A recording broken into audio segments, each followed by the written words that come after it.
चुनावी वक्त में नेताजी खुद को जनता के करीब दिखाने का कोई मौका नहीं छोड़ते। जीत और जनता का भरोसा जीतने के लिए नेताजी नए नए हथकंडे अपनाते हैं और इसी क्रम में प्रतापगढ़ की रानीगंज विधानसभा से भाजपा के चर्चित विधायक अभय कुमार उर्फ धीरज ओझा ने करीब 300 ब्राह्मणों का सम्मान कर उनका आशीर्वाद लिया। इसके लिए बाकायदा थाली में पानी के साथ फूल डालकर उसमें ब्राह्मणों को खड़ा कर विधायक जी जमीन पर बैठ गए और पांव पखारने लगे। पांव पखारने के बाद विधायक जी ने ब्राह्मणों को तिलक भी लगाए और ब्राह्मणों को कंबल भी बांटे। ये देखिए तस्वीर भी आपको दिखा रहे हैं। हालांकि चुनाव बेहद पास है और ऐसे में इस तरीके की तस्वीरें सियासी सरगर्मी को भी बढ़ाती हैं, कई सवाल उठाती हैं।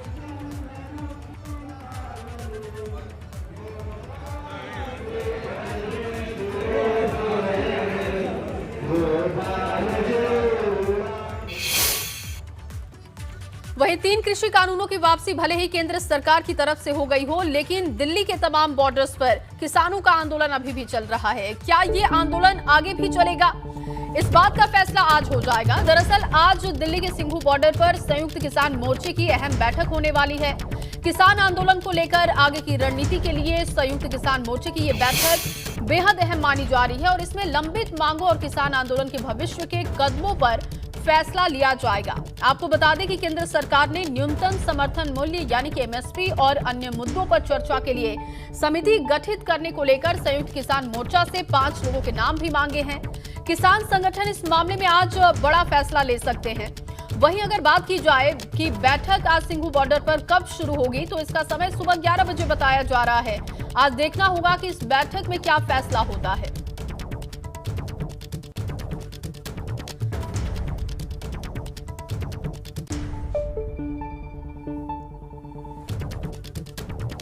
और इस वक्त हमारे 2 सहयोगी मौजूद हैं। गाजीपुर बॉर्डर से शक्ति सिंह हमारे साथ जुड़ चुके हैं और सिंघू बॉर्डर से बलराम हमारे साथ जुड़ चुके हैं। सबसे पहले शक्ति आपका रुख करूंगी, क्योंकि लगातार ये सवाल पूछा जा रहा है कि बिल की वापसी तो हो गई, लेकिन किसान घर वापसी कब करेंगे? संयुक्त किसान मोर्चा की आज बैठक भी होने वाली है। किस तरीके की हलचल गाजीपुर बॉर्डर पर आप देख पा रहे हैं?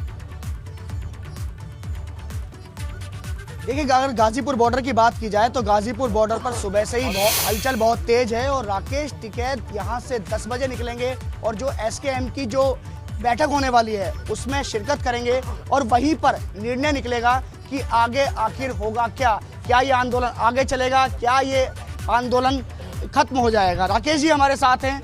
राकेश जी, आज बड़ी एक अहम बैठक है सिंघू बॉर्डर पर। उस बैठक में आज क्या निकलने वाला, क्या निष्कर्ष निकलेगा और क्या नहीं निकलेगा, जो भी बातें हैं जरा एक बात। सरकार से बातचीत करेंगे, अगर सरकार बात करेगी तो उनसे बातचीत करेंगे। हरियाणा की सरकार ने बात की है तो उससे बात करेंगे। जो इस भारत सरकार है वह बात करनी चाहिए तो उससे भी बातचीत करेंगे। बातचीत के आधार पे ही इसका समाधान होगा। आंदोलन चलता रहेगा हमारा। बातचीत भी अगर सरकार करेगी तो बातचीत भी चलती रहेगी। अगर सरकार बातचीत करने के बाद आपकी मांगे मान लेती है तो फिर उसके बाद आंदोलन कैसे चलेगा? जाएंगे फिर हम क्या करेंगे यहाँ से? हाँ, जब सरकार बात मान लगी चले जाएंगे। लेकिन राकेश जी, जो आपकी जो लिस्ट है काफी मांगों की, वो काफी लंबी हो चुकी है, तो लेकिन किस किस बातों पर, किस किस मुद्दों पर सरकार बात मानेगी और किस पर नहीं मानेगी, ये भी आप भी जानते हैं। बात तो करने दे, पहले बात करने आने दो सरकार को, आने दो। क्या सरकार की तरफ से कोई निमंत्रण मिला है अभी तक बातचीत करने का? और क्या सरकार से बातचीत हुई है और वो मुकदमे वापसी लेने पर अभी सहमति बनी है। जो कंपनसेशन है उस पर भी कोई सहमति नहीं बनी। अच्छा, कंपनसेशन की आप बात कर रहे हैं, लेकिन वो किस तरीके से देंगे? क्या क्योंकि पंजाब वाले पैटर्न पे दे दो, जो पंजाब ने करा वही दे दो। पंजाब वाले पैटर्न पे मतलब आप सीधी मांग ये है कि जिन किसानों की मृत्यु हुई है इस आंदोलन के दौरान, कंपनसेशन, परिवार को नौकरी। राकेश जी, एमएसपी पर जो एमएसपी है, मुकदमे है, ट्रैक्टर हैं, तो सारे सवाल हैं। अलग अलग विभागों से, अलग अलग सरकारों से बातचीत होगी। मतलब ये माना जाए कि आपकी तरफ से तो साफ है कि आज आंदोलन समाप्त नहीं होने वाला, नहीं होगा। अच्छा, कब तक होने वाला कुछ है वो बता दीजिए। वो सरकार बताओ। राकेश जी ने बताया था कि अभी सर्दी में आए हैं, जब पहले दिन ही आंदोलन चला था और सर्दी में ही वापस जाएंगे। अब सर्दी आ गई। अभी तो जनवरी तो आने दो। अच्छा, आप जनवरी, आज मतलब किसान भाइयों को आप भी चाहते हैं कि अब ठंड में यहाँ भी रहें, ठंड में ही आए थे ठंड में ही है, ठीक है, वो सरकार से बात करेंगे। लेकिन सरकार कहती है राकेश जी बताएंगे, राकेश जी को सब कुछ पता है। हाँ, जनवरी में बता देंगे। हमारे से पूछोगे तो हम जनवरी में बताओ। जनवरी क्यों, आखिर क्या 26 जनवरी पे जाना चाहते हैं? ना 26 जनवरी में, 22 में रेट दुगने हो जाएंगे फसलों के। अच्छा, 22 जनवरी का इंतजार है। 22 जनवरी में। अच्छा, रेट किस तरीके से दुगने होंगे, कोई ऐसी? प्रधानमंत्री ने कहा था कि फसलों के रेट दुगने हो जाएंगे इस 2022 से। अच्छा, राकेश जी, आप खेती किसानी वाले आदमी हैं, सब कुछ जानते हैं खेती के बारे में कि दुगनी कैसे होती है फसल कैसे ज़्यादा उगाई जाती है, उसके बारे में तो आप भी ज़्यादा जानते हैं। फसल उगाने से आमदनी दुगनी नहीं होती, आमदनी होती है भाव से दुगनी। कम रेट में फसल बिक रही, ज़्यादा रेट में बिका तो उससे आमदनी बढ़ती है। राकेश जी, हमने देखा कि आप लाठी वगैरह बहुत चला रहे हैं आजकल गाजीपुर बॉर्डर पे, क्या 26 जनवरी की दोबारा तैयारी कर रहे हैं क्या? 26 जनवरी का क्यों नाम लो, सरकार उससे दिमाग में टेंशन हो सरकार की, उसका नाम क्यों लो? टेंशन तो सरकार के दिमाग में है ही जब राकेश टिकैत यहाँ बैठे हैं। 26 जनवरी बताओ आ रही तो मैं क्या इलाज करूँ 26 जनवरी का?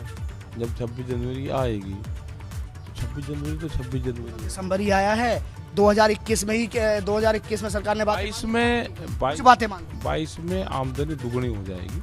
अगर ये आंदोलन 2022 तक जाएगा तो एक मुद्दा बड़ा उसमें जुड़ देखिए जाएगा। शक्ति, कम से कम राकेश टिकैत अब ये कहते हुए दिखाई दे रहे हैं कि अगर सरकार हमारी मांगे मान लेती है तो हम घर वापस लौटने के लिए तैयार हैं, लेकिन जनवरी में ये बातें साफ होंगी।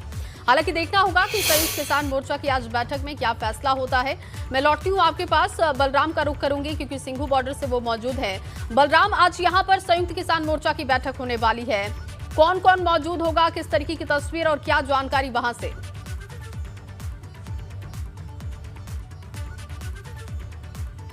बिल्कुल, देखिए आज सिंघू बॉर्डर पर लगभग 11 बजे संयुक्त किसान मोर्चे की बैठक शुरू होगी और इस बैठक में संयुक्त किसान मोर्चे के जो सदस्य हैं सभी भाग लेंगे। साथ ही हरियाणा और पंजाब के जिन किसानों ने बैठक करके अपनी रणनीति बनाई थी, अपने पॉइंटर्स बनाए थे, वो भी संयुक्त किसान मोर्चे के सामने रखेंगे कि आखिरकार हरियाणा और पंजाब के जो किसान हैं वो क्या चाहते हैं। वो आंदोलन खत्म करना चाहते हैं या फिर आंदोलन को आगे बढ़ाना चाहते हैं, और उन्हीं सभी पहलुओं पर चर्चा के बाद संयुक्त किसान मोर्चा अंतिम निर्णय लेगा कि ये आंदोलन आगे चलेगा या फिर ये आंदोलन अब स्थगित होगा। लेकिन जिस तरीके से संयुक्त किसान मोर्चे के सक्रिय सदस्य राकेश टिकैत ने कहा है कि ये आंदोलन अभी खत्म नहीं होगा, क्योंकि एक के बाद एक नई मांगे किसानों की सामने आ रही हैं। सबसे पहले उन्होंने कहा था कि 3 कृषि कानून बिल वापस हो जाएंगे तो हम घर वापस हो जाएंगे। अब उसके बाद उन्होंने कहा कि जो किसानों पर मुकदमे दर्ज हैं वो वापस लिए जाएं, उसके बाद हम घर वापस होंगे। सरकार ने इस पर भी राज्य सरकारों से बात की और कहा कि जो किसानों पर मुकदमे दर्ज हैं उन्हें जल्द से जल्द वापस लिए जाएं। अब किसानों का कहना है कि जो इस आंदोलन के दौरान किसानों की मौत हुई है उन्हें शहीद का दर्जा दिया जाए, उनके घर के लोगों को सरकारी नौकरी दी जाए, उन्हें मुआवजा दिया जाए। तो अब एक और नई मांग आई है, अब इस पर भी चर्चा होगी। इसके अलावा अगर सरकार इस पर मानती है तो उसके बाद एक नई मांग और आएगी। तो मांग एक के बाद एक बढ़ती जा रही है और यही वजह है कि अब सरकार भी इस पर सोचने के लिए विवश है कि आखिरकार एक के बाद एक किसान नेता मांग अपनी क्यों रख रहे हैं, क्यों आंदोलन समाप्त होने की बजाय आंदोलन बढ़ता हुआ चला जा रहा है। तो कई पहलुओं पर आज चर्चा होगी और इस संयुक्त किसान मोर्चे की बैठक पर सबकी नजर हम आपको तस्वीरों के माध्यम से दिखाने की कोशिश करेंगे कि आप देख सकते हैं कि ये सिंधु बॉर्डर है और यहाँ पर आप देखिए कि बिल्कुल अब वहां पर हलचल भी तेज हो चुकी है बलराम।